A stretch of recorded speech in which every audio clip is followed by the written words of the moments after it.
अगर आप लोग सोचते हैं कि पृथ्वी में रहने के लिए किसी भी जीव का बिना ऑक्सीजन के जीना असंभव है, तो आपकी जानकारी के लिए बता दें कि हमारी पृथ्वी में एक ऐसा भी जीव रहता है जिसे जीने के लिए ऑक्सीजन की आवश्यकता बिल्कुल भी नहीं है। यह जीव भूमध्य सागर के लगभग 3000 मीटर की गहराई में पाए जाते हैं, जहाँ पर ऑक्सीजन का होना असंभव है। ये जीव समुद्री तल के रेतों में रहती है। 1 मिलीमीटर लंबाई के लगभग आकार का यह जीव लॉरीसेफ्रेंस के नाम से जानी जाती है। समुद्र के इतने गहरे तल में नमक की मात्रा बहुत ज्यादा होती है, साथ ही यहाँ बड़ी मात्रा में सल्फाइड भी मौजूद होते हैं। इसके बावजूद यहाँ पर अनेकों जीवों का होना वैज्ञानिकों के समझ से बाहर है, जिन पर शोध का कार्य अभी भी चल रहा है।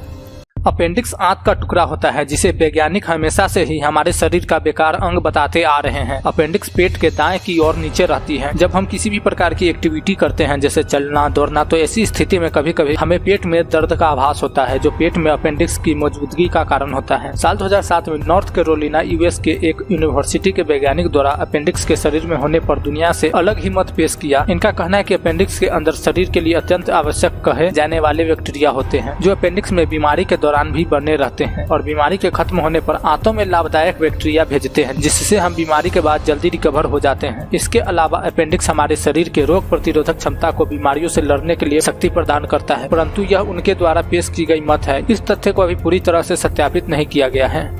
इबोला वायरस वह वायरस है जिसके बारे में वैज्ञानिकों को आज तक पता नहीं चल पाया है कि ये आते कहां से है और एक निश्चित समय के दौरान कहां चले जाते हैं, क्योंकि वायरस को जिंदा रहने के लिए एक जीवित शरीर जो किसी भी जीव का हो सकता है, यानी पोषिता की आवश्यकता होती है। पोषिता के शरीर में वायरस सालों तक निष्क्रिय रह सकता है और किसी भी समय सक्रिय हो सकता है, लेकिन वैज्ञानिकों को आज तक इस वायरस के पोषिता का पता नहीं चल पाया है। ये वायरस इंसानों और जानवरों दोनों में फैलता है। पश्चिमी अफ्रीका में वायरस को अप्रैल 2016 में काबू कर लिया गया था, जो लंबे अरसे के दौरान फिर से कोंगो नामक जगह में फिर से शुरू हो गया था और ये ऐसे ही एक राज्य से दूसरे राज्य तक चलता जा रहा है।